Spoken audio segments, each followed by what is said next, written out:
Good morning. Welcome everyone to our candidate forum. First of all, I just wanted to say that today we are not expecting a lot of people due to the coronavirus. So, abundant precaution. So what we will do is we are recording this, and Lex Media will play this several times before the election. First of all, I would like to welcome our distinguished candidates. For the Board of Selectmen, or now it's called Select Board, we have Doug Lusante, Mark Sanyi. For the school committee, we have Sarah Cuthbertson. For the planning board, we have Charles Hornick and Robert Creech. Today, we also have a few special guests joining us. They are running for the town meeting members. And we have Ling Xu, is he here yet? But some of them may join us a little bit later. We have Cindy Aarons. And then there's another candidate who may join us later, whose name? Oh, you are? Samita Mandaria running for town meeting precinct 7. Thank you. So we will give them. I'm also running for town meeting precinct 7 in late July. Oh, okay, great, great. So all these town meeting members, you'll get a chance to say a few words towards the end. So this event is sponsored by Chinese Americans of Lexington, also known as CALex. Please welcome Ho Zexu, President of CALex, to say a few words.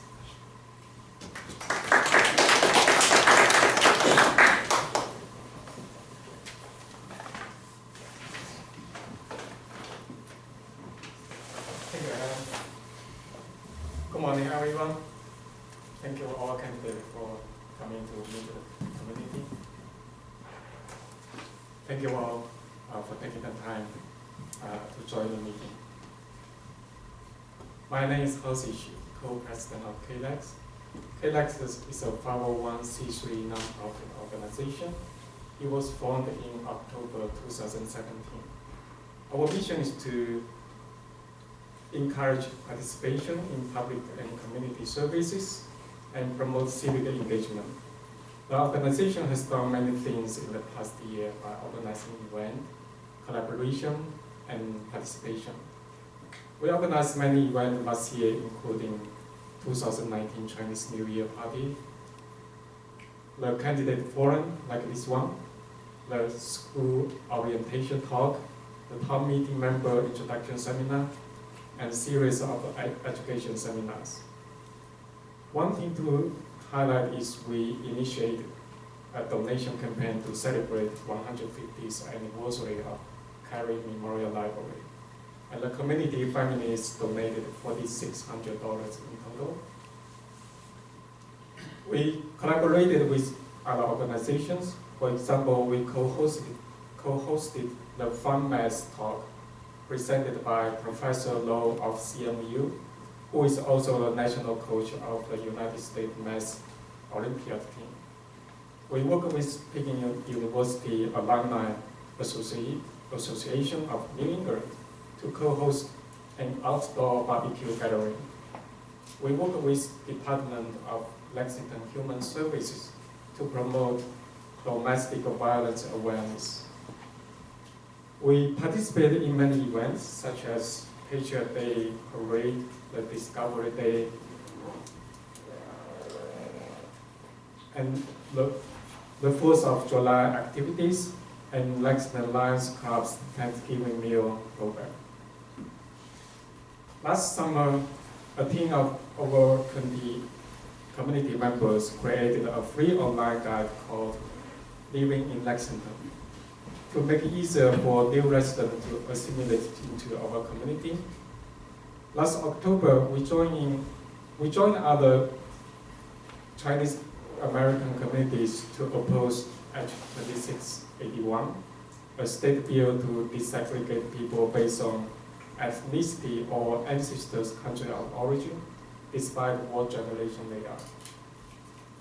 And most recently, CALex initiated another donation campaign to support Wuhan, the epicenter of novel coronavirus outbreak, by funding and providing protective medical material to healthcare workers to fight the virus on the front lines. We raised $22,000 US in 3 days. As an active and young organization, you are welcome to join CALex and make your contribution to the organization and the community. We also provide community service opportunities for high school students. Please feel free to contact us. Thank you.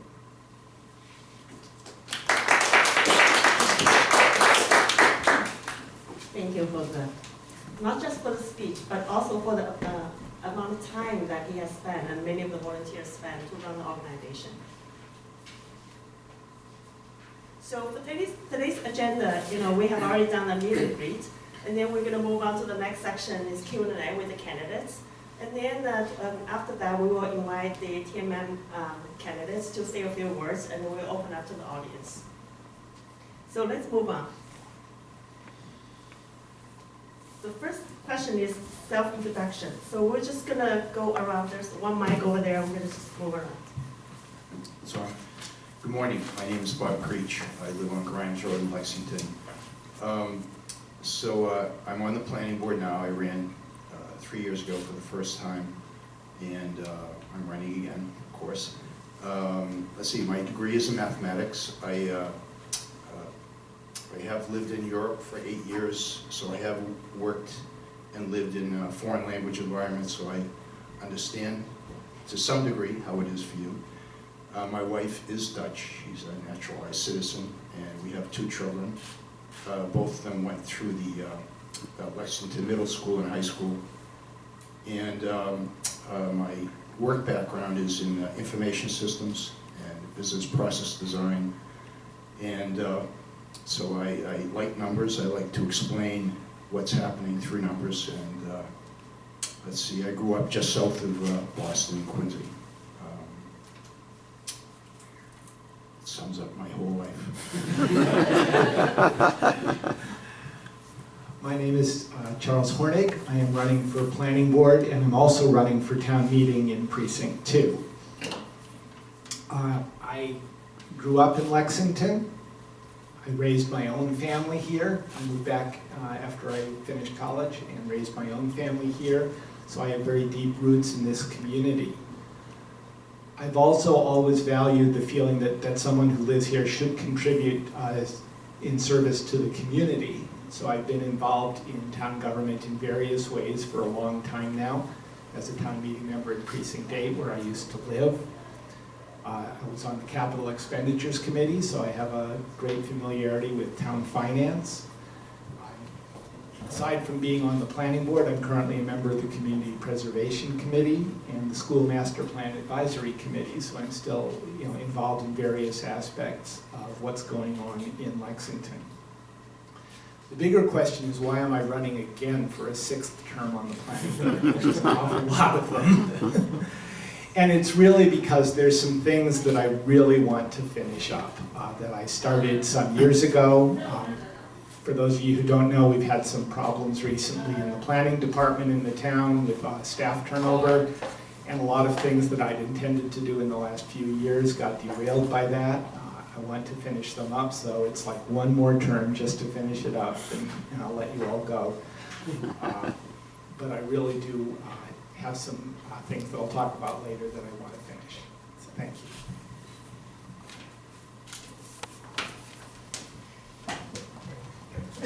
Next. So my name is Mark Sandine. I'm a father, I'm a husband, committed to achieving the goals we all desire, which is creating a better future for our kids by building on our strengths in our community.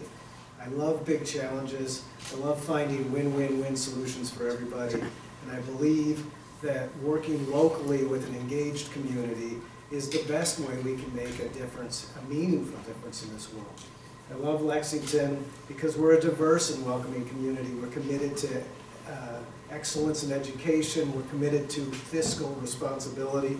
But we're at a critical time in Lexington when we contemplate perhaps the largest investment of a generation, maybe up to $400 million in a new high school and a police station. I'm running for re-election for the select board because I believe we can achieve those goals of delivering both exemplary education for our students while also maintaining our commitment to fiscal responsibility for our residents and local businesses. I am a businessman who's had the privilege of serving on many senior management teams while leading some of the highest growth high-tech companies in the U.S. and internationally. But more importantly, I have proven experience right here in Lexington delivering innovative solutions that have generated millions of dollars in revenue for the town and saved money for our residents while achieving the goals we desire. You may remember me as the chair of Lexington, or you may have read chair of Sustainable Lexington, excuse me. Or you may have read my column in the Colonial Times. Many of you have seen the solar energy systems that are providing up to 45% of the town's municipal electricity while generating $600,000 in revenue each year, and our community choice programs delivering 100% renewable energy and saving Lexington's residents $3 million since it started. So I'm a can-do person. I believe in win-win-win solutions are possible if we ask timely and challenging questions to ensure we get positive results. So that's why I'm running for select board. Mark. Before I get started, I just want to say thank you to the Chinese Americans of Lexington for putting this together. This is a great event. It's a great way to get word out. It's a great way for us, although they're all uncontested races, this is a really great opportunity for us to meet all of you and put faces with names. We're all part of one big happy community, and the more everybody gets to know each other and interact, the more community that builds up. So a little bit about myself. I was born and raised in Lexington. I'm the youngest of 9 children that all went through Lexington school system. I currently have 2 daughters, and my wife also went through Lexington school systems. And my 2 daughters are at Lexington High School right now. So after my education in Lexington, I went off to Washington, D.C. to go to college. I got some great opportunities that really interested me in politics. I got to be an intern at the White House under the Clinton administration. And then I also got an opportunity to work at the Central Intelligence Agency, which really gave me a great and exciting foundation for staying involved and committing to service to others. When I returned from college, I went to law school at Suffolk University and earned my law degree. Meanwhile, I stayed involved and active in the Lexington community. I was a town meeting member for 14 years. I've been heavily involved in the Lexington Lions Club, and we're very happy to have a new member of the Lexington Lions Club, Helen, who's recently joined our group. And I was very involved in the Lexington Youth Commission and other committees. I was on the committee that helped build the bathroom project over at Lincoln Park, several other projects that provide a lot of benefit to the town. For my employment, I'm a CEO of a 75-person company that's based right here in Lexington. And why do I want to run again? So I've been I'm currently chairman of the Board of Selectmen. I've been a selectman since 2017 when I first ran. We have in the audience as well our state representative Michelle Ciccolo, who also ran in 2017, and Michelle and I were both elected that year. It was a re-election for Michelle. But I really enjoyed this opportunity. I look at the opportunity to be a selectman as the biggest honor that anyone can have, and it's been quite a ride.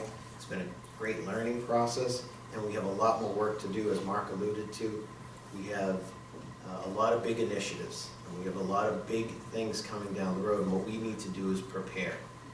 And we have really an excellent board where this community is extremely lucky. We have very bright people on our Board of Selectmen, and all working toward creating the best solutions for the town. So I want to continue that work.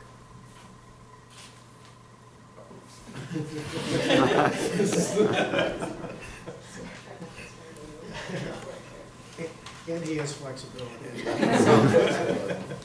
Hi everyone, I'm Sarah Cuthbertson and I'm super excited to be running for school committee and town meeting in precinct 7. I'll give you a little bit about me because I'm a new candidate this year. I think everyone else up here has done this before. I've lived in Lexington for 10 years and I have 2 children in the Lexington Public Schools. My daughter is in 6th grade at Diamond and my son is in 2nd grade at Estabrook.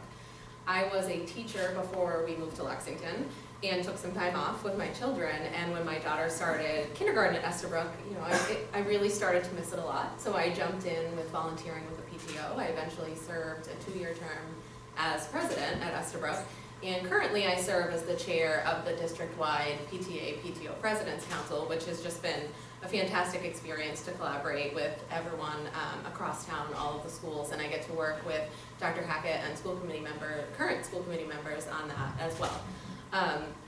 Lexington schools are amazing, and I think that that's why so many of us move here, but we still do have challenges. The recent youth risk behavior survey results show that we still have significant concerns surrounding student stress, and we really haven't moved the mark on that, and that continues to be an issue that's at the forefront of a lot of our minds. The building project at the high school is another big one. We have rapid enrollment growth continuing at the high school. We're projected to have about 300 more students there in the next 4 to 5 years. I've been a member of the Lexington Public Schools Master Planning Advisory Committee with Charles. It's been a year and a half of and Mark, I'm sorry Mark, of a lot of hard work, but we're putting together a comprehensive master plan that we hope can help the community and go forward in that fiscally responsible way while still addressing the concerns that we have with the school facilities. Our biggest issue right now, the thing in my mind that's at the forefront, is our diversity, equity, and inclusion initiatives. What started as issues surrounding discipline disparities for certain subgroups has really turned into a broader, a broader reach, and we're looking at things like diverse hiring and retention practices for our staff, as well as how our curriculum reflects our current student body. So we're looking at all of that, and I actually just started on the inclusion community input team this week. So I'm really looking forward to that work going ahead. We are currently undergoing an equity audit, which I think will allow us to have a really good full scope of what the challenges are and give us a comprehensive path forward. On all of these different committees that I've been able to serve on, I've really learned to value all different viewpoints, and I think in a town like Lexington, where there are so many loud voices, I've learned so much about how important it is to be able to identify and seek out the people we're not hearing from before we make decisions.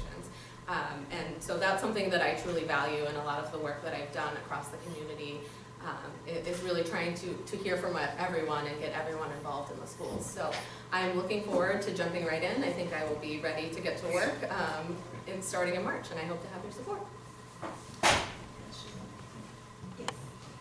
Sorry, I didn't answer your question completely.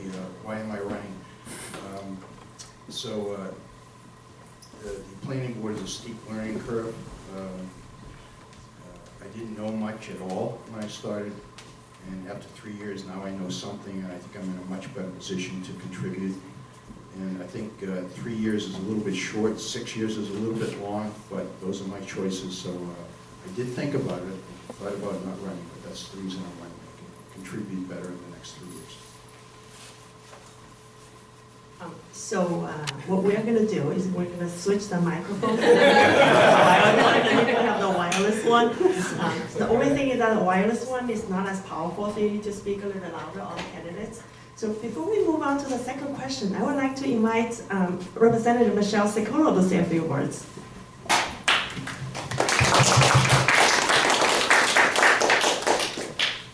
Thanks, Helen. Good morning, everyone. I wasn't planning on speaking this morning, but it's great to just say hello to everyone and really applaud all of the energy and the work that goes into running for local office, and all of you for attending to really hear about our candidates.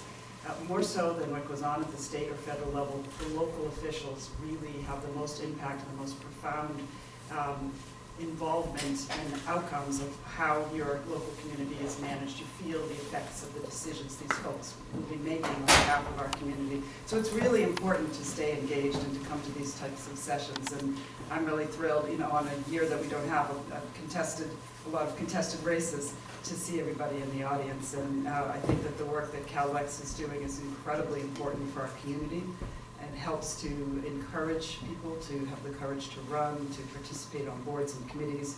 If you're out there thinking about whether you want to get involved, I highly encourage you to do so. My years as a local official were my happiest years in government, and I'm just happy to be here, and thank you all for being here as well. Thank you so much, Michelle. So now moving on to the second question.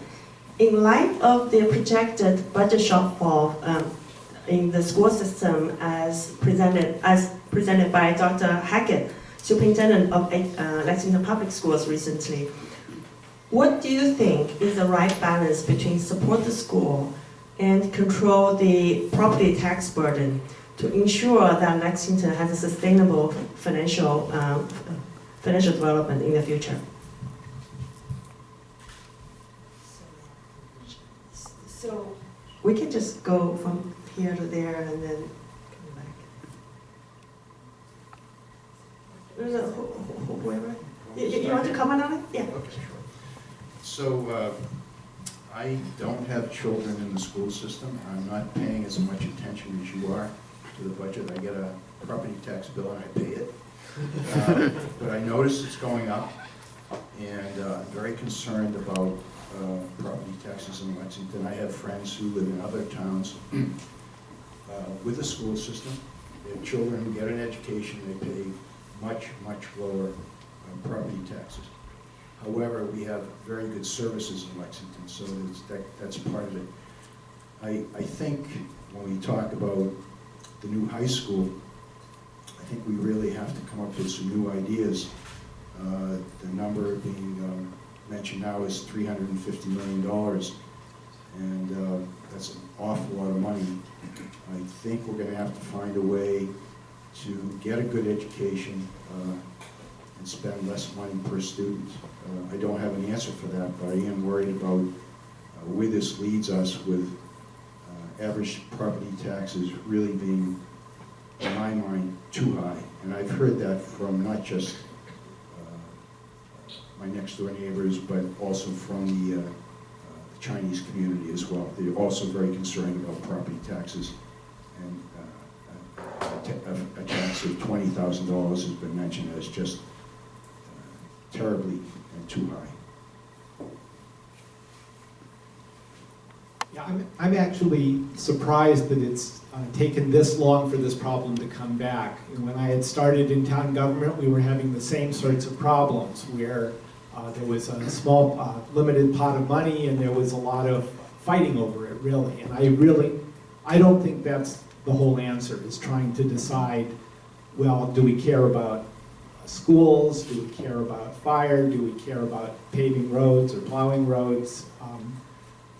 There's not going to be any one answer here, but what I've want to pursue is making the pot bigger so that there's enough money to pay for good schools and to pay for the other town services that people want to have. And do that through redevelopment of some of our tired commercial areas. I've been working on the Hartwell Avenue area over the last few years, trying to bring an initiative that will be coming to the town meeting this year to get some redevelopment there. That can bring in some new growth money. It can tide us over. And some of the new growth that happened down on Hayden Avenue did tide us over for a few years, and I just think we need to continue that process so that we don't have to fight over the scraps. Well, okay, there we go. It's a remarkable time to be a Lexington resident. The average value of our homes has increased from $600,000 to over $1 million in the last 10 years. And the town budget has grown about the same percentage over that time period, closely tracking the value of our homes. And the value of our homes is going up because people are attracted to the quality of our schools. So what that means is you have to be thinking about fiscal responsibility and educational excellence in the same sort of context. And as Charles is mentioning, we're going to need creative solutions to raise the money that we're going to need to build a new high school. If you look back again over the last 10 years, we've seen that our commercial tax revenue was about 31% about 10 years ago and declined to about 17% today. And so the question is, can we reverse that trend? And as Charles is saying, increase the commercial tax base as a way to relieve some of the tax burden that we've been putting on residential property owners. One way you can do that is by attracting higher value biotech companies. They tend to pay about double the tax revenue per square foot of a standard office. And we can do that by providing interest-more zoning that allows restaurants and services, and we can do that by looking at transportation solutions, which we are getting some help from Michelle on. We will be, but one of the other things you want to be looking at is our operating costs. So if we're going to be making the biggest investment of a generation in a high school, we should be designing it to achieve the objectives we desire. So when you take a look at the Hastings School, which is we're going to move in 2 weeks, 3 weeks, something like that, we designed that with standards focused on delivering healthy, resilient, efficient productivity and teaching and learning environment. And one of the ways we're doing that is by ensuring it has incredibly high indoor air quality and that it can produce all of its own energy. It's going to be Lexington Children's Place just down the way and Hastings School are both going to be net zero schools. Hastings will save us about $150,000 a year in operating expenses. The high school is going to be 4 times the size of Hastings School. And so if we can do the same thing at the high school, we'll be saving $600,000 a year in operating expenses by designing it properly. So with your help, I think we ought to be focusing on designing the high school to achieve those same objectives and looking at how we can improve our commercial tax base. So, you know, the shortfall from this past budget cycle, there was a little confusion over what was the shortfall. We had a lot of residents coming to us saying, why are you cutting the school's budget? Well, just to make things clear for everybody in the audience, we weren't really cutting any budget. What happened was the $4.8 million more that the schools are getting wasn't enough to cover all the services that they currently have and all of the pay increases and all the step increases. So there was a $1.5 million gap. And the town, the municipal side, and the school side worked together with our financial committees to try to close that gap. The schools made some adjustments in our planned savings. We also made some adjustments. And the reason I point that out is the long-range plan for the town is really to focus on how do we save for a new high school. You know, how do you prepare the town and the taxpayers for such a large financial obligation? So in order to do that, we were working toward putting more money into our stabilization fund so that when the high school does happen, we won't see a huge spike in our tax bills. Because that's really what people react to. They react to the bill that they get and how much did it go up from last year. So we wanted to sort of smooth that curve out. So what we found is not just in Lexington, but across all communities and at the state level, there's just not as much money coming to us in 2021. So we put less into our stabilization savings, which is against sort of what we originally had planned. So for me, this year was sort of a blip of how do we get through this, but ultimately next year is going to be the real challenge because we will see another year where we just don't quite have enough money. So it's really going to come down to what services do we need to adjust, and if the community is not willing to adjust services, we really need to look at is it time for an operating override, which nobody has ever said they want, but we may need. So it just, I think as a community we have to prepare for what services do we want to keep, what services aren't important, and I think you know, we all know Lexington has an excellent school system. We want to maintain that. That's one of the reasons we have such great property values. But I think the school committee, the selectmen, the select board, excuse me, and the financial committees are all committed toward working to come up with really good policies so that we're balancing these ideas. I've been paying attention throughout the budget summit process, and I have met with a wide range of people from capital expenditures, appropriations, select board members, the town manager, superintendent, and current school committee members to make sure I'm really informed and ready to jump right in. I think the most important part of this is to acknowledge that we are trying to balance very complex issues here. We're focused on the long-term health of the town, but also educating our students in the way that we want to continue educating them. My concern going forward is our staffing mandated increases are about 3.6% of that budget increase. So for FY21, we're getting about a 4.2% growth over FY20 budget. Going forward, and I know this is just, speculation, we're not exactly sure what that number will be for next year, but around the area of 3%, but even if it's something at 3.6%, that means we are only covering mandated staffing expenses. That's like the salary steps and things like that. We have a lot of other things that tend to go up when we have out-of-district placements for students, transportation. That means no program improvements, and then we're looking at how do we prioritize the things that we really truly value and need to keep, and what can we potentially cut or reduce. And I know Dr. Hackett and current school committee and our director of finance, Dave Guello, have been working very hard already. They've been doing it since Dr. Hackett came in 2018 to find efficiencies already. So I think my biggest concern is knowing that they've already really found a lot of efficiencies. Where are we going to find these big savings in the future? So there is one staffing efficiency audit that's going on right now in Lexington Public Schools, so I think that might give us a little bit. But other than that, I think it's really important for us as school committee members and select board members to work collaboratively. And I believe the plan is to start this process, these conversations a little bit earlier going forward. We'll start it today, let's talk about it today. And I think it's really great that so many people are paying attention, and I think just having that balanced view and able to give productive feedback will be helpful for all of us. You can keep that up. Thank you, candidate. I also want to give a shout out to our timekeeper, Ms. Wei Fu.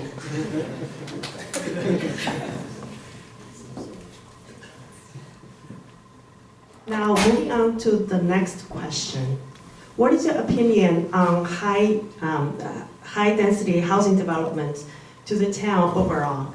And how should the town boards working together, especially the three boards over here?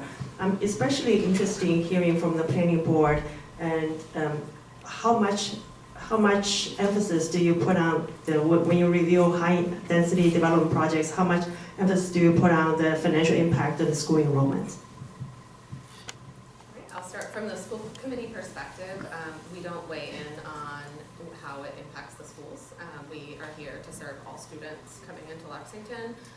So for that reason, I'm not going to comment on that part. I know just as a member of the town, there's so much talk about the high density development.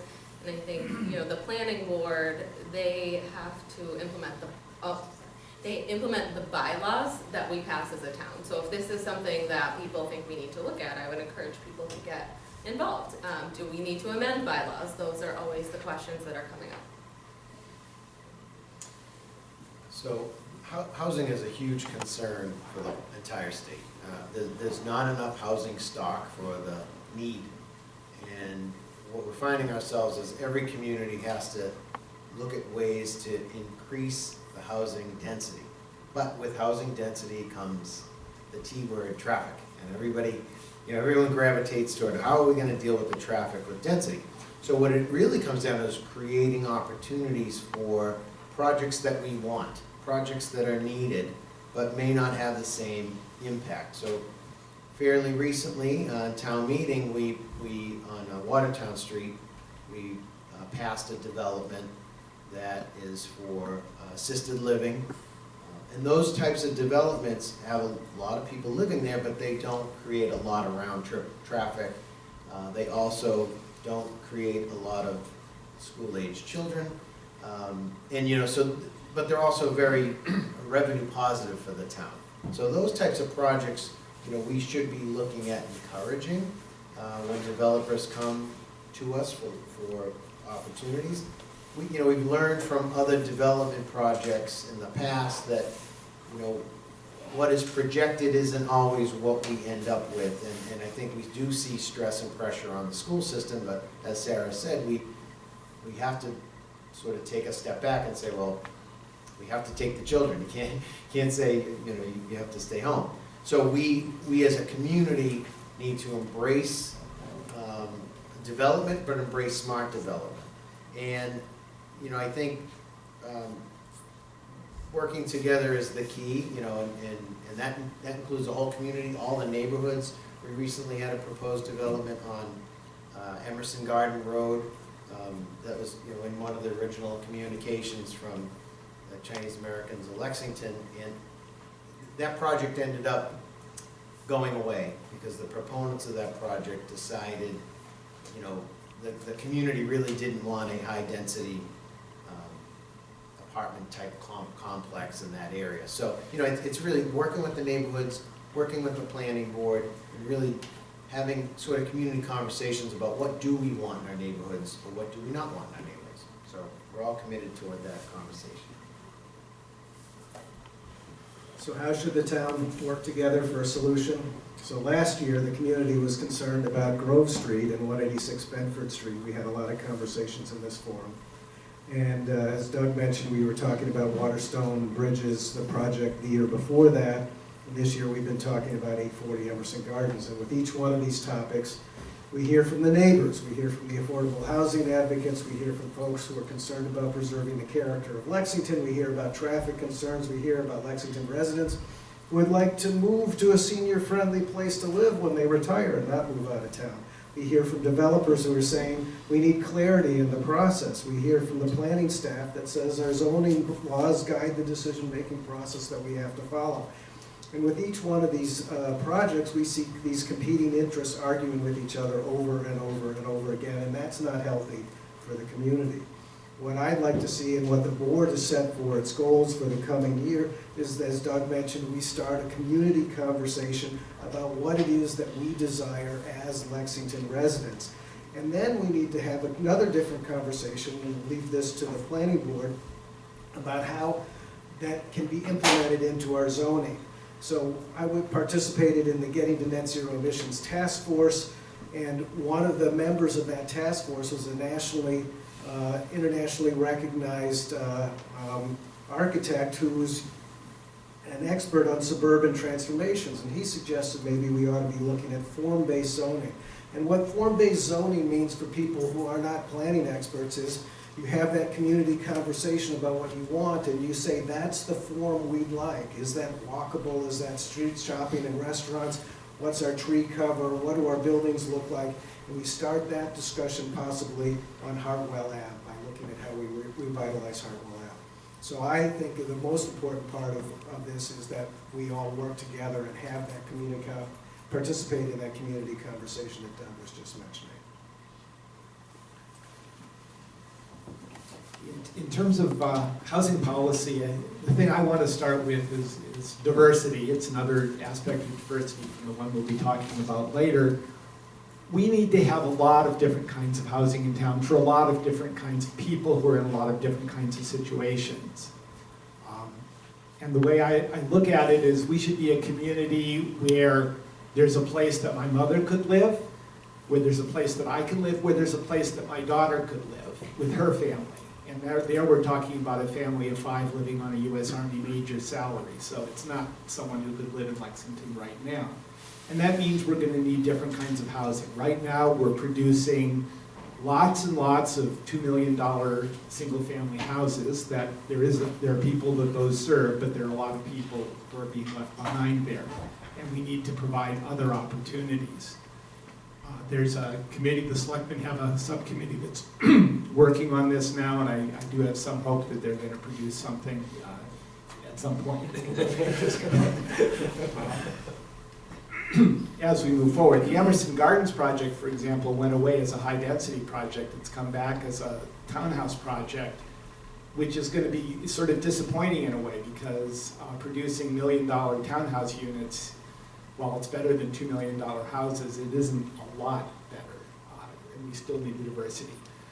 As far as children, and school children or children who don't go to school, I need to be very clear, we are not permitted to consider whether they're there when we're making our decisions either on a given project or on policy grounds. It actually is illegal. So we are very careful not to bring that into the question in terms of both housing policy and in our decisions as on individual projects that we make. Well, partly I got involved with the planning board prior to running for the planning board because of balanced housing, but that's not why I ran. I ran because a couple of people asked me if I would run. And balanced housing was the impetus. Really? Okay. So, oh yeah, you really have to be, of course. So, balanced housing is the law in the town. I don't see it as my right to veto every one of these projects, even though I struggle with every one of them, because every one of them does increase your property taxes. Make no mistake about that. You do not break even with property taxes on these projects. They're not all bad. Some aspects of the projects are okay, but in the end it costs you more money. And in fact, the preponderance of the benefit goes to the builder. If you buy a piece of land for $10 million and you divide by 10 houses, it costs you $1 million per house. If you divide by 20 houses, you know, all that savings goes to the builder's bottom line. And what we end up with is houses on Grove Street that are a minimum of $1.1 million and up to $1.6 million. These are $2 million houses in disguise. The $400,000 the builder is saving per buildable lot is just deducted from the $2 million. It doesn't affect his profits. And I don't care how much money they make. I do care what it costs us in terms of town services. So I know that we don't consider children. I love children. It's great to have them in town. But in reality, it costs you money. So, so how do you work on this? So there is a special permit committee looking at the bylaw, and hopefully that they will be able to come up with something more equitable, something that brings more benefit to the town and perhaps less benefit to the builder, a little bit more balance in the balanced housing.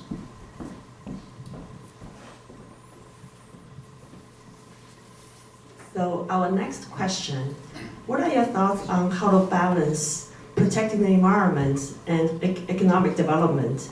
What are some specific thoughts for Lexington? Do you agree with Greta Thunberg? Yes, I agree with Greta. She's 100% right. You know, if in a war crisis, a country diverts a lot of what they do to the war effort, and I think that's what is really needed in terms of the environment and the climate crisis. It's nice to talk about accomplishing things by 2050, but I think that's too late. It's much too late. In fact, when it comes to economic development under the current set of rules, I think there is no balance with the environment. Even the buildings that the planning board is permitting or a town meeting is permitting do have much better energy efficiency. They still use fossil fuels, they still burn gas or oil, and it's bad for the environment. So I'm very worried about that. The idea of an ever-expanding economy has always not made much sense to me. How can you always expand the economy, a never-ending expanding economy? And of course, the problem is that we have an ever-expanding population in the world, and people in the world need a way to live. They need a way to earn a living, and we call that having jobs. So from my point of view, you've seen some of the candidates running for president. The one who makes the most sense on this subject, I'm not saying that this is a candidate for me. It might be, it might not be, but Tom Sire Steyer says that he will declare a national emergency as soon as he's elected president. I think we need that level of urgency around the environment. But the way we do things now, when we expand the economy, we rebuild new buildings, the environment loses. I actually don't see a conflict between economic development and the environment in the context of Lexington as things are. Right now, the development we're getting is largely redevelopment, and it's going to remain largely redevelopment. And I said before, I'm not particularly happy about the $2 million single-family homes. I don't think they're very environmentally sound. But on the commercial side, our opportunities for redevelopment can give us a significantly better development that's meeting the needs of the community, both for jobs and for tax revenue and for the products they produce, and are also more environmentally friendly. If you go over to Harble Avenue, we have wetlands, we have floodplain, we have all sorts of environmental issues there. A new building is a lot better. It's more energy efficient. It has treatment for its wastewater. It doesn't just run off the parking lot into the wetland. So getting redevelopment of those parcels is going to give us a lot better treatment of the environment in that area than just leaving things alone and letting them continue to go. So I really don't think there's a conflict. I think we can move forward. I think there is an urgency about dealing with environmental matters. One of the projects I've been working on over the last year is some changes to our zoning for solar energy facilities to make it easier for both businesses and residential users to to build solar energy and remove some of the, I think, dated restrictions we have. Really trying to push that as well to this town meeting, and I hope we can again make this a priority. So thank you for this amazing question. Yes, I agree with Greta Thunberg. She said, we need to act as if our house is on fire, because our house is on fire. She was also asked, what gives you hope? And she responded, hope is something that you need to deserve. Listen to that. Hope is something you need to deserve once you have actually done something. So we're so lucky to be living in Lexington because we are actually doing something, right? In 2005, we passed the Sustainable Building Policy. We became one of the first 5 green communities. In 2010, we adopted the stretch code unanimously at that point in time. We have the first electric vehicle charging stations in the state were installed in 2012, and town meeting in 2013 said we are going to consider climate change in all appropriate decisions. Our Board of Selectmen in 2014-15, I think, had a public hearing on natural gas leaks, and we started a pilot program as a result of that public hearing to plug the gas leaks in Lexington. That pilot program is now informing how the nation plugs gas leaks. It has changed the way that the rest of the country does gas leaks. We formed our Getting to Net Zero Emissions Task Force with the goal of moving all of our buildings to 100% renewable energy in 25 years. We put our Community Choice Program in place, which is saving residents $3 million and delivering 100% renewable. And when the federal government decided that we were going to withdraw from the Paris Climate Accord, the Board of Selectmen said, we're taking a stand, we're going to join the U.S. Compact of Mayors and commit to staying in the Paris Climate Accord. So we adopted a Sustainable Action Plan, we adopted a Getting to Net Zero Emissions Plan, and last year an Integrated Building Design and Construction Policy that has resulted in our last 4 buildings being all electric. So all of these things have saved the town money. Solar's generated $600,000 a year. Those Community Choice is $3 million a year. Energy efficiency grants, we've received $1.2 million from the state. It's saving $500,000 a year. Weatherization projects are saving our town residents millions a year. Our net zero schools are saving a couple $100,000 a year. And healthy air quality reduces sick days, increases staff retention, and increases cognitive performance. So what we're learning is there is no trade-off between environment and economic development. Doing the right thing for the environment means doing the right thing for your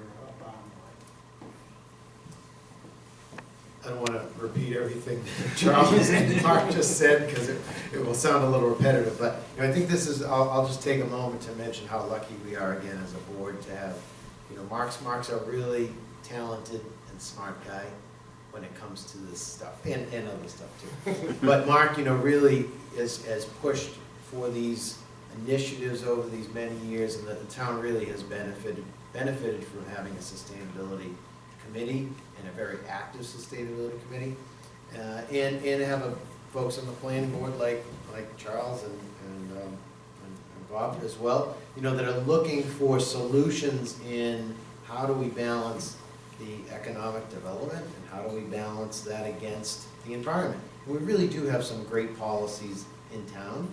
I think what we need to do is continue to encourage, as Charles mentioned, redevelopment of buildings, because that's really the inefficiency that's causing us to have a lot of waste in our energy.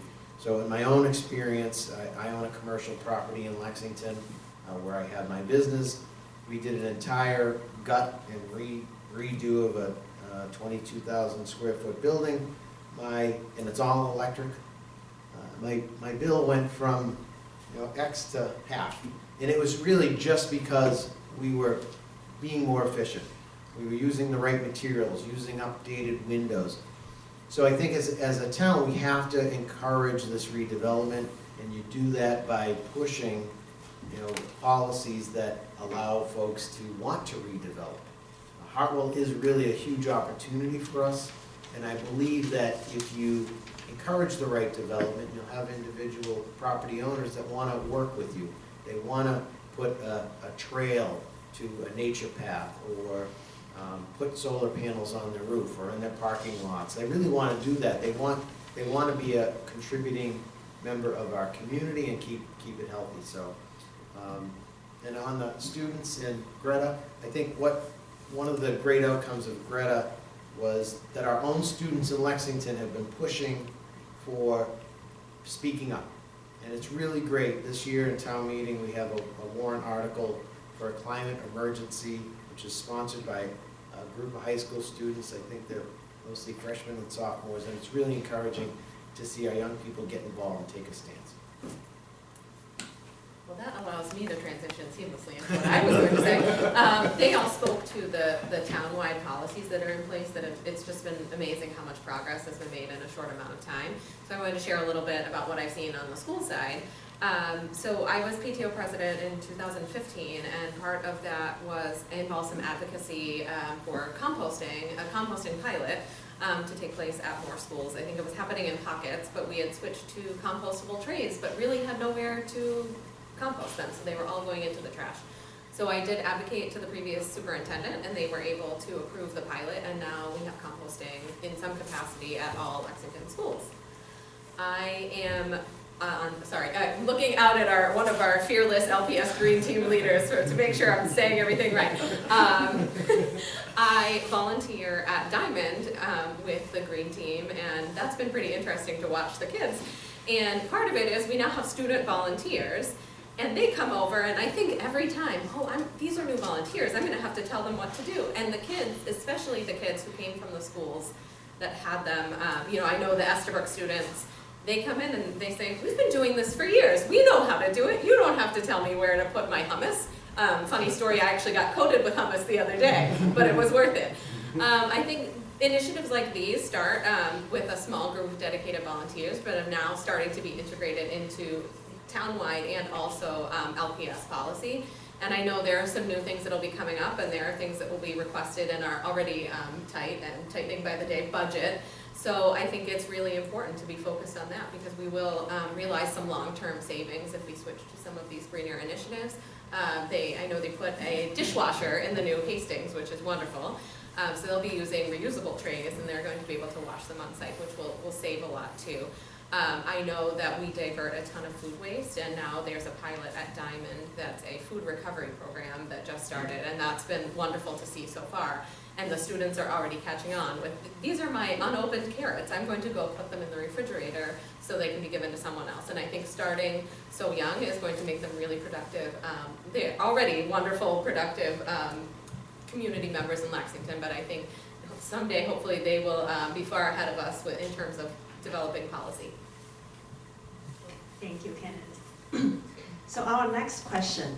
This country is getting increasingly divided, and Asian Americans are particularly vulnerable in this environment. In addition to the common challenges shared by minorities, we are also subject to the stereotypes of model minority and perpetual foreigners. And now, with China continues to rise and become the primary rivalry of the United States, Chinese Americans often feel like we are caught in the middle. So that's why we all rallied to oppose the state bills that's calling for the state agencies to collect country of origin data on all of us. So what are your thoughts on this bill? And for the planning board members, if it's not relevant for you, you can feel free to skip. So for the schools, and I was talking to Allie a little bit before we started, that everything, even if it seems to not be connected, and eventually comes back to impact the schools. And I know one of the things in particular when we're talking about diversity, equity, and inclusion is making sure that we are serving the needs of every student in our population. And through reading more about the origins of the bill, that was kind of the impetus that we know that there are groups in our population that aren't being served. I looked a lot at your statements regarding your concerns, and I see those as very, very valid concerns. I'm looking at things more on a local level right now, and there are some great things that we've done in Lexington, like the 2020 Vision Committee had some wonderful action steps, and I think we've seen some progress with that, and I think we could still go farther. I think as it pertains to Lexington, there are ways that we can address the any disparities in our community with local-based tools. I'm not sure if that's the case for every community, but in Lexington we have the resources to do that. Something like a community needs assessment might be something that better suits our needs when we're looking at how are we best serving everyone in our current population. So this is a great question and a great topic, and it's of concern, I think, to everybody in this room. And I'm a data geek. I love data. I don't like data that's not proper. And I think in this case, what was proposed is not a really good way for us to be collecting information. I'm going to get a little personal for a moment, but I come from a background where a little bit of a mixed family. I have a Russian Jewish mother and an Italian Catholic dad. And my Italian Catholic dad came from two parents that came over from Italy in the early 1900s. And when they got to America, they were not really welcomed. And a lot of the Italians stuck together in groups. And even in Lexington, you may or may not have ever heard this, but we had our own group in town called Sons of Italy. And the Sons of Italy, women were allowed in the Sons of Italy. But the Sons of Italy was a group that really was a core of Italian Americans or people that came over from Italy that stuck together to sort of protect each other and, able to communicate and share experiences. And what we found over the years is that as the Italian Americans integrated into society more, the need for the Sons of Italy went away. And there is no more Sons of Italy in Lexington. There's still an organization nationally, and they work toward protecting Italian Americans from discrimination. But that's why groups like this, like CALex, it's the Sons of Italy from 100 years ago. And I think it's important, but my dream and goal is that CALex won't exist in 100 years because everyone will feel like we're all part of one community. And the only way you do that to make everyone feel welcome is to get rid of discriminatory practices where you're singling out certain aspects of the community. So I think your advocacy on this topic is really worth it, and I appreciate it from growing up as an Italian American, but also as someone who likes data that is should be properly managed and captured. So I would not support House Bill 2681 or the previous House Bill 3361. We need to be building community, not dividing people. We're all human beings. who all want the best for our families and our children. We need to be working together. It shouldn't matter where your grandparents were born. It shouldn't. So that's why we founded the Interfaith Garden in Lexington, to bring people of diverse backgrounds together by working together on a common goal of growing healthy food for our good neighbors. That's what it means to live in community. So, more to the technical aspects of this question. House Bill 3361 was proposed during the last legislative session that ended in 2018. There was enough concern about that bill moving forward that the proponents changed the bill scope to only be a study looking at the feasibility of collecting that data, but even that was too controversial and was referred to the House Ways and Means Committee where no further action was taken. But House Bill 2681 is a broader bill that has more categories that have been added to it. And that bill has had a hearing in October at the Committee for State Administration Regulation, but again, no action's been taken on that bill to move it out of committee. It should probably stay there.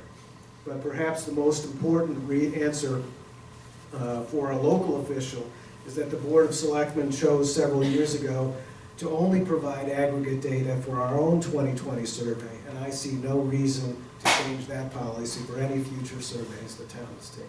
Thank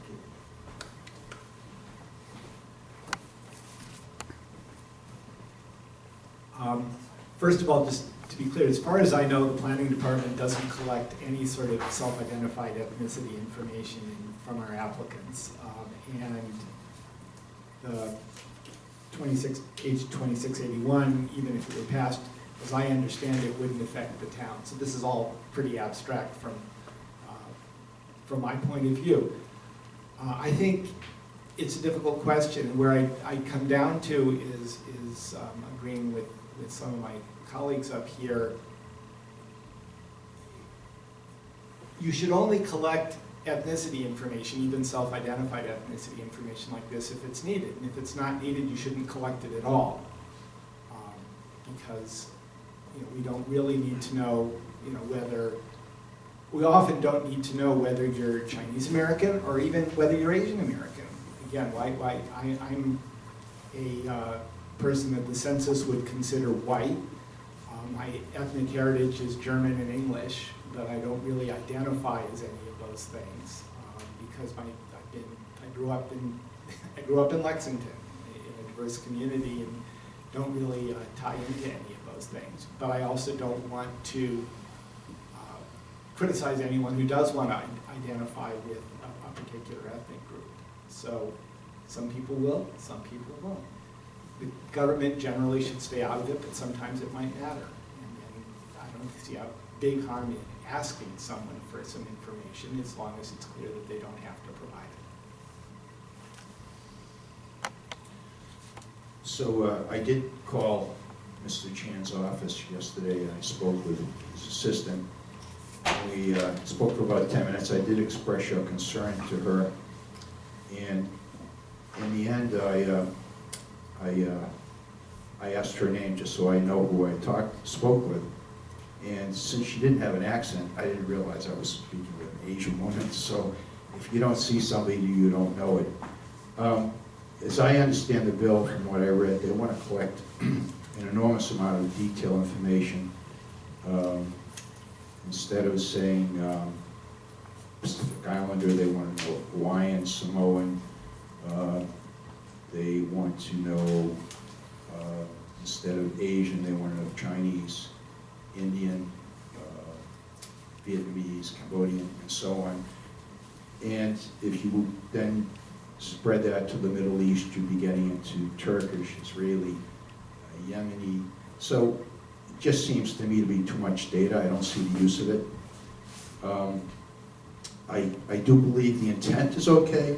The intent on the part of Mr. Chan was good, but it's and what I was told was the purpose of collecting the data is to provide better services. So I don't know what services they're talking about. So I think what you can do in addition is you can call that office and express your concern. You can certainly speak with Michelle Ciccolo and Mike Barrett and Cindy Friedman and let them know what your opinion is. I don't see the use of the data myself. Thank you. So the next question is on diversity, equity, and inclusion, sometimes referred to as DEI. In Lexington, there's a huge effort on promoting DEI. As town leaders, how are you planning to help? And how would you like residents, especially like Chinese in here, Chinese Americans, to help in promoting those initiatives? And for Sarah, if you could also comment on PBL, project-based learning, that would be great. You would have 2 extra minutes for that. Well, first of all, as a member of the planning board, I'm dealing with land use projects, and really diversity, equity, and inclusion it only comes into it in the sense that everybody is treated the same way. So there's no, the person in front of us, regardless of who they are, does not play a role in any decision that I make. So that may not be a perfect answer to your question, but that's from my job point of view, it really doesn't play a factor. How should the Chinese American community contribute? Well, I think you should become familiar with our bylaws. It's not fun reading, but it's a limited amount of reading. It's 3 books, and become familiar with what the law says. You should definitely become familiar with what the planning board does, because we come into people's neighborhoods and we make changes sometimes, and you should be aware of what might happen. And if you should ever be intimidated by the idea of being on a planning board, you shouldn't be. It's really a matter of preparation. You do need time. I mean, you can't be working 50 hours a week and be on the planning board. You just wouldn't be able to do it. But you should consider that in the future. I know I have a couple of Chinese American friends who would be very good on the planning board, I think, and they should consider it. I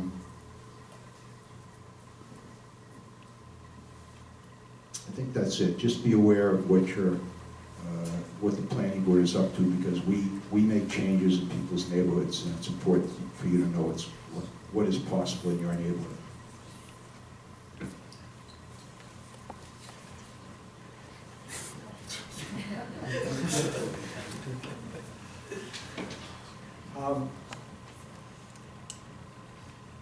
So I just want to say, when I was in high school here, there was a significant Chinese American community in Lexington. I could tell because they were my classmates in high school, but they were completely invisible in town government. This is back in the mid-70s. And I think things are a lot better right now. Because we have organizations like CALex and CAL, and people have made a real effort to reach out, and the Chinese American community is not invisible in town government. It may not be fully representative of the town, but we've made a lot of progress. In terms of what people should do, I used to say this, you should live here, not just sleep here. Too many people sleep in Lexington that don't take part in the community. And it's all about just taking part in the community. For some people, that'll mean getting involved in schools or getting involved in arts organizations. I play in the town band. But no matter what sort of a background you come from, everybody should be taking part in these activities. I think it's also a crying shame that all 5 of us are running unopposed for office. There's no reason for that, and I would reach out to people to say, get involved, run for town meeting, run for selectmen if it comes to that. You don't need to run for the plan.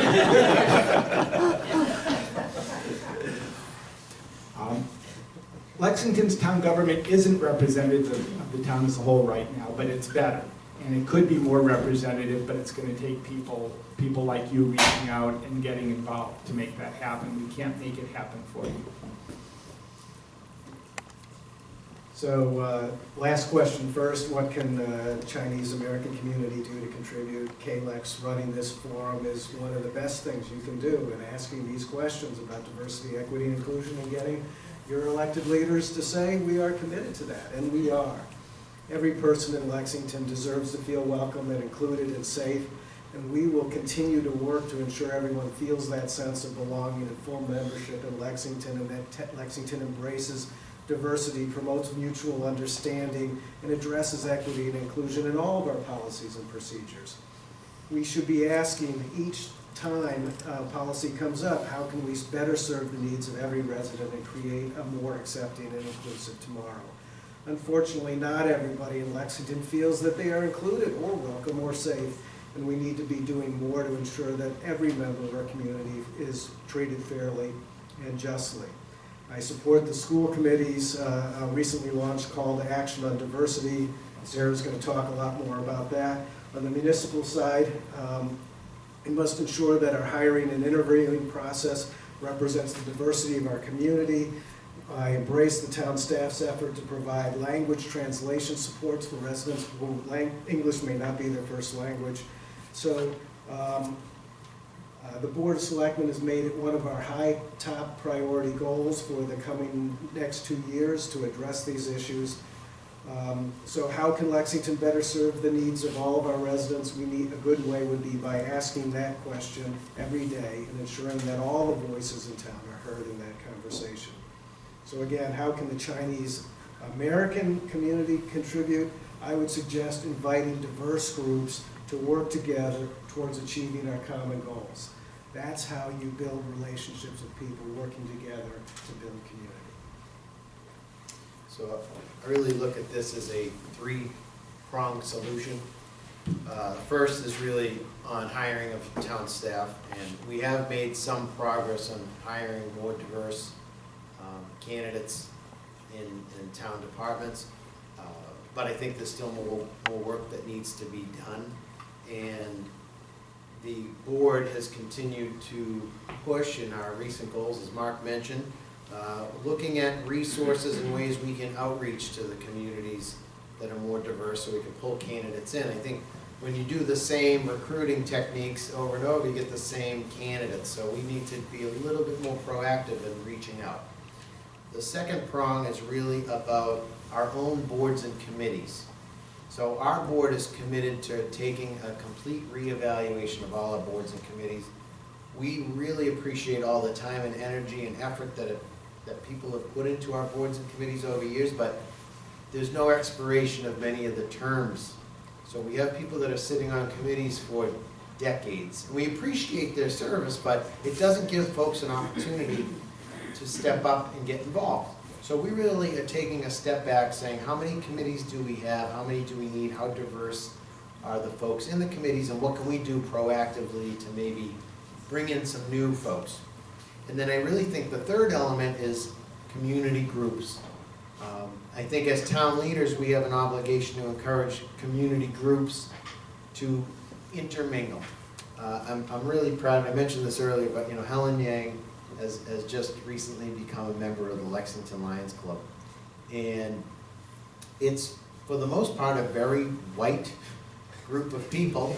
And we're so excited to have some diversity brought in, and we've got a lot of help this year at the carnival and at the Thanksgiving. And those are the things I think that make people feel included when you're part of the community events. It's not just the government, and it's the whole town. So I would encourage everyone in this room to get involved, participate, and I would encourage groups that aren't here to ask members if you want to be involved. Because some folks don't feel like they can just join a group.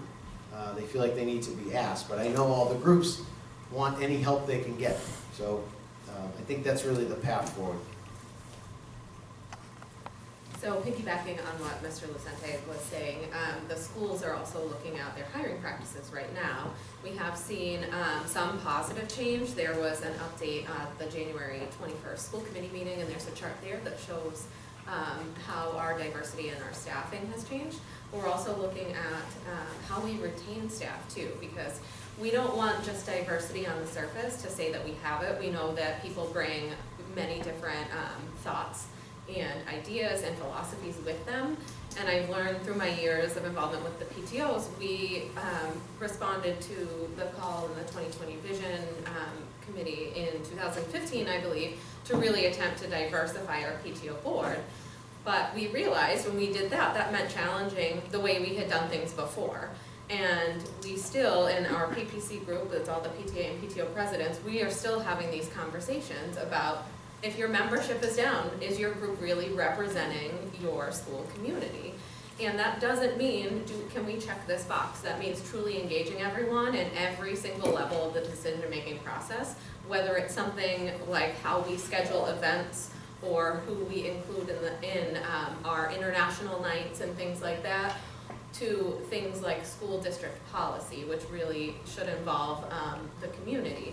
And I think the question of how you can get involved, I hesitate to say I'm putting more work on you, because to me it should be my job to make sure that I'm seeking out as many opinions as possible. I'm not just looking at this group, because this group is clearly engaged because you came out on a Saturday morning to talk to all of us.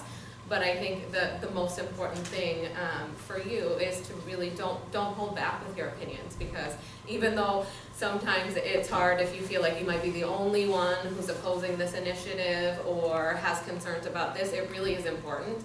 And I want to make sure, at least for me, that I am hearing from everyone so that I can really be a good representative of our community when I'm making decisions that impact not only all of our kids in our schools, but the town as well when we're looking at those budget decisions. Want me to switch to project-based learning? Yes, please. Okay, so project-based learning. So one of the wonderful things about Lexington is we have so many educators who are always going out to trainings and learning new teaching methodologies, and I think that that is wonderful.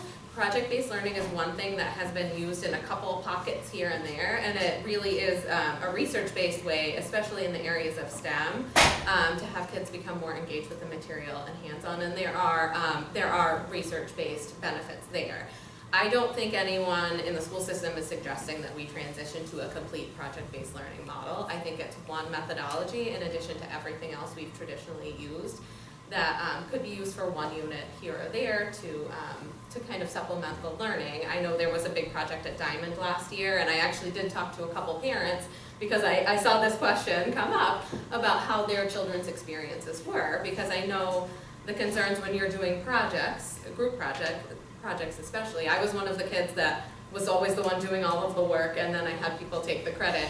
And I actually talked to one parent the other night, and she said that was her daughter's experience initially, but the teachers, because they understand the value of making sure everyone is contributing, that worked hard to have all of the children participate in all of the ways, so it wasn't all of the work being placed on one child. So I think, you know, those team building activities and learning to work collaboratively to problem solve is one benefit to project-based learning.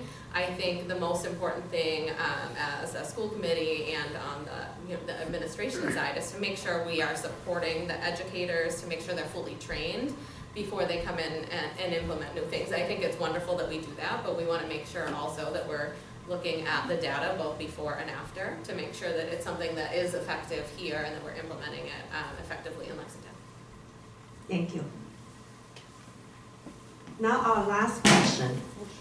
Since you're all running unopposed, you are already guaranteed to win. So for your upcoming term, what are some of the priorities you want to pursue?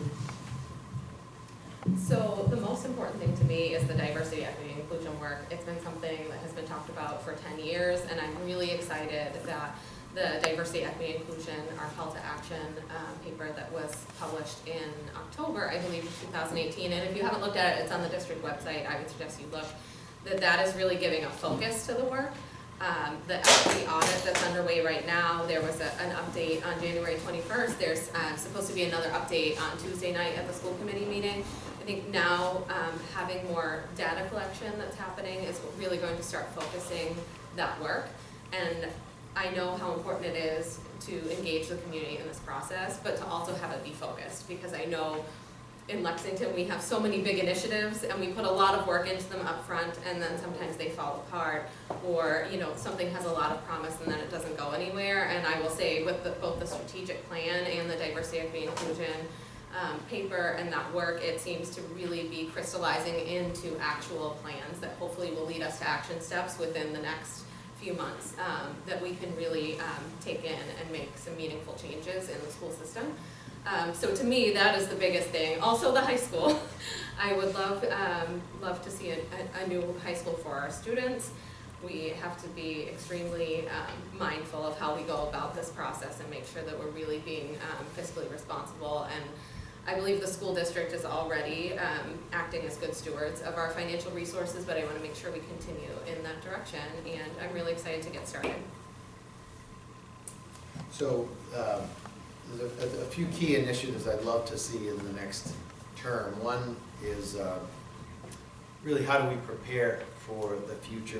This was brought up earlier, but we really need to have policies in place and procedures in place that allow us to save for a new high school.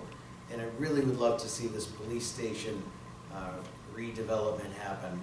We're currently in a 13,000 square foot building, and the needs for the police department are actually 30,000 square feet. So they're really compressed in there. The facility is the opposite of modern. We really need to give our police the environment in which to do their jobs properly.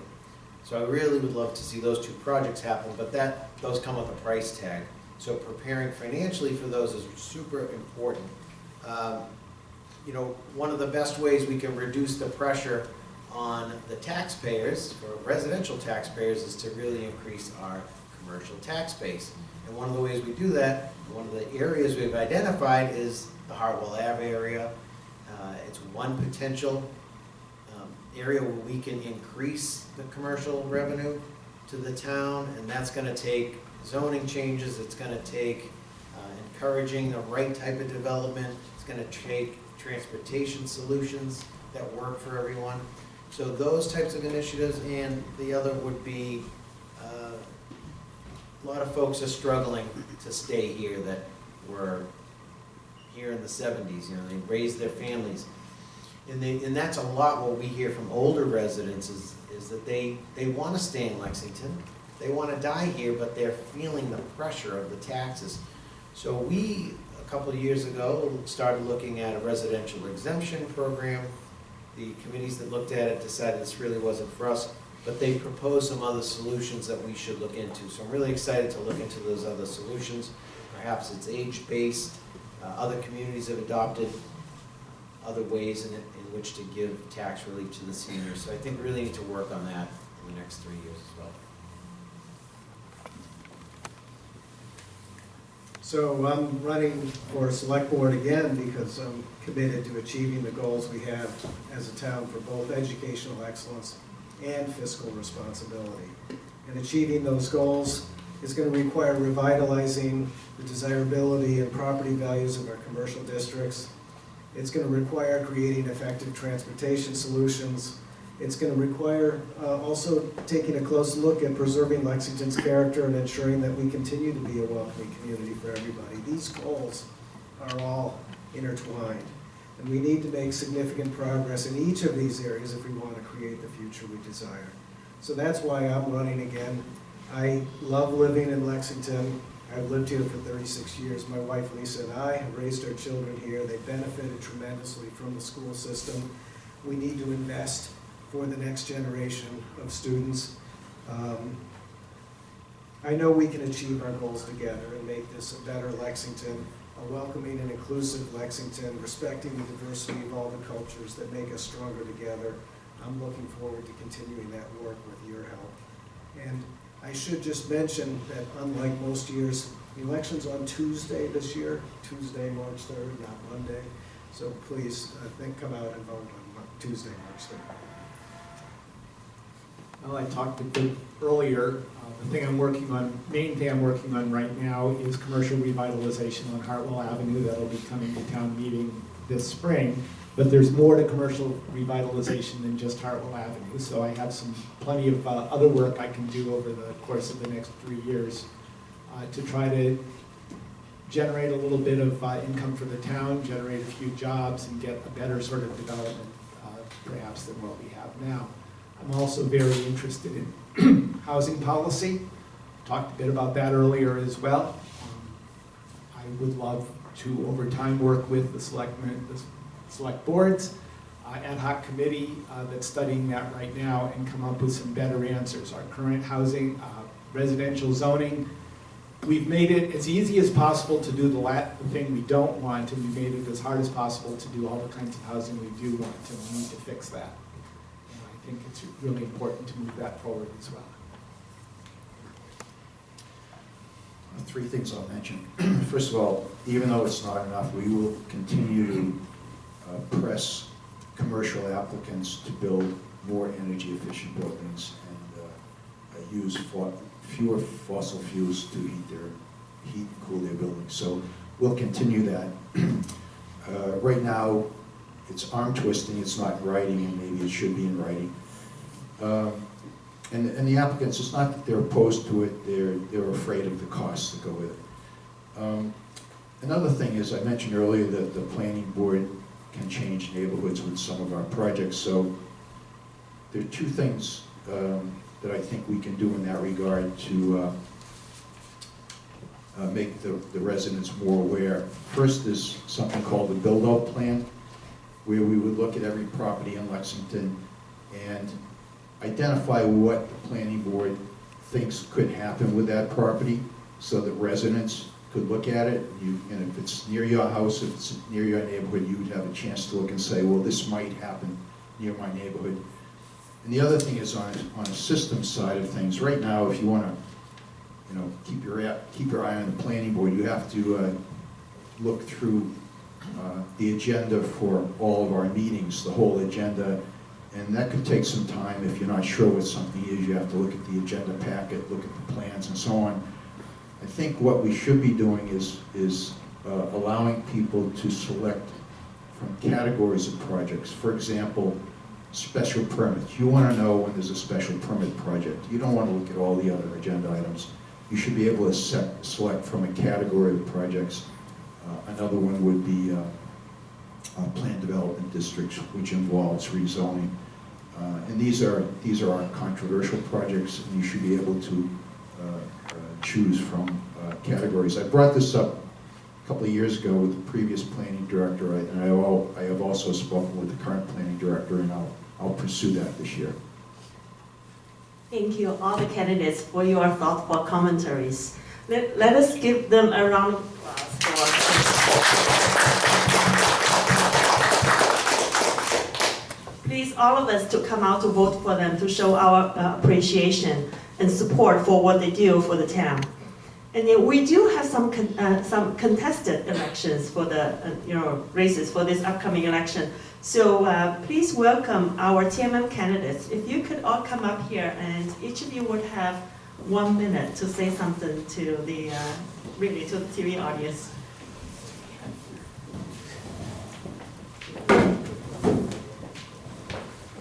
Hello, everybody. Thank you, Helen.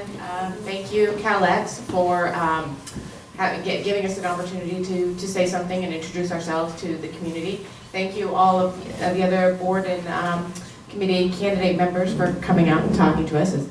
My name is Cindy Ahrens. I'm on the ballot as Cynthia Ahrens for town meeting member Precinct 3. I've lived in Lexington since 2009 with my family. Two kids that have gone through Bowman Elementary. One is at Clark right now, and one's at the high school. I've been on, my background is, I'm actually a mechanical engineer. I spent about 15 years in the telecommunication industry in software development. I like numbers, like a lot of people on the board, at the tables here.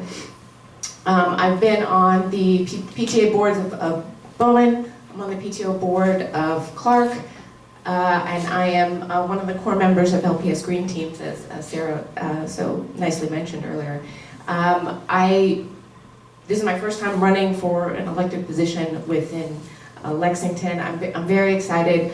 I feel very, very honored to have an opportunity to help our community be better. We're a great community, we can be even better. And my other, if you could guess, priority is to help Lexington continue to be a leader in environmental policies and making sure that we have a world that our kids can prosper in. Thank you very much.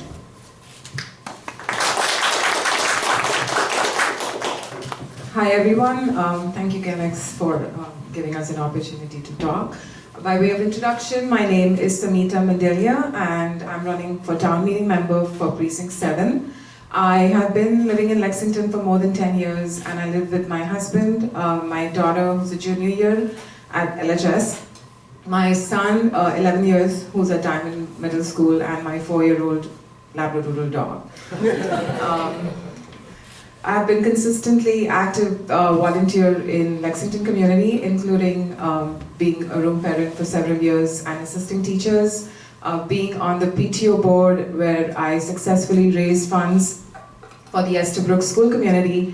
I've also been actively organizing cultural events to bring together the community, and proceeds from which were donated to local charity organizations like LEF and Carey Memorial Foundation. I'm a realtor by profession with an accounting background, and I care about balancing residential taxes while simultaneously maintaining the local heritage, maintaining our excellent school systems, and protecting the interests of the seniors. I am very motivated to give back to the town I love, and I feel that my family and I have greatly benefited from the town and the culturally diverse and vibrant community, and I hope to get the opportunity to do my part and give back. So, looking for all the support. This is my first time running for town meeting. Thank you.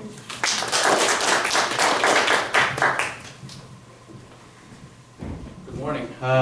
Thank you for CALex and thank you all for being up here. My name is Umesh Shalat. I'm running for town meeting precinct 7. I've lived here with my family for about 11 years. And in that time, we've seen a tremendous amount of growth in the town and a disproportionate tremendous amount of growth in our taxes. I'm running for town meeting because I believe that a lot of the issues that are brought up here with respect to environmental concerns, the continued insistence of maintaining a high-quality school system are important. And those are the issues that are driving the demand for property in Lexington and therefore driving the increased property taxes. The issues of climate change and adherence to strong environmental policies are absolutely critical. I think as a town we should be investing judiciously in those select projects that advance the benefit of our school system and energy efficient policies. But one of the ways, you have to look at the other side of the equation. The other side of the equation is how do you pay for it? And one of the best ways to pay for it is not to make investments or invest in projects that don't have the return that you would expect or want. And I think we have to look a lot more closely at those things. We have to be better stewards of the town's money. Because it's not our money, it's your money. Okay? So that's why I'm running for town meeting.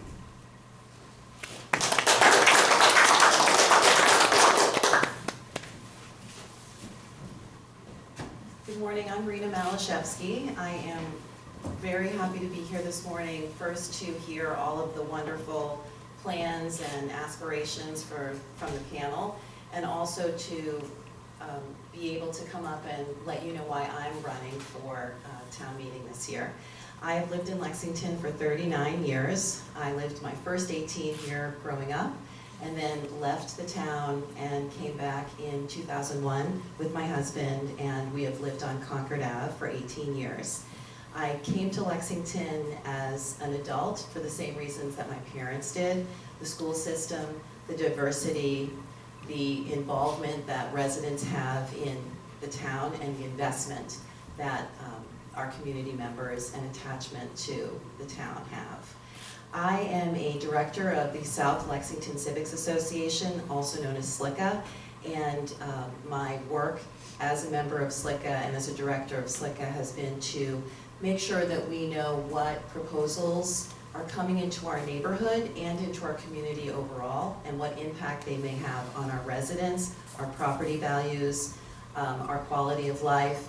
And I continue to get involved with those projects because I care about the impact of commercial and high-density development in our neighborhoods, also affordable housing and senior housing in Lexington. I'm fortunate to have both of my parents, age 91 and 84, still living independently in Lexington, but I want to make sure they have a solid option for when they are ready to move from their home into their next home. I'm very, very keen on preserving and protecting open and green space in Lexington. I want to support Lexington's sustainability goals, and I also am very curious about the opportunities that are presented on Hayden Ave and Hartwell Ave. I do think we need to consider economic development through the lens of making sure that it's the right decision for our community. I have led a community effort to support South Lexington residents and communicate their concerns with members of the planning board when it comes to certain proposals and developments. And I'm going to continue doing that. Currently, we have a few big projects: gas station at the corner of Waltham and Concord Ave, 1050 Waltham Street, and a lot of things are happening on Hayden Ave, and we need to make sure that those are right for our community and that our concerns are heard. I'm also a strong supporter of the arts. My professional career is in the television and film industry. I've worked as a production manager, a senior producer, and I am still connected to that industry now. And I believe, as a member of FOLMADS, which is the Friends of Lexington Music, Art, and Drama students, it's very important to also sustain and maintain our arts programs for our students and for our residents overall. So thank you so much for this opportunity. I look forward to speaking with you or working with you hopefully in the future, and I would appreciate your support. Thank you.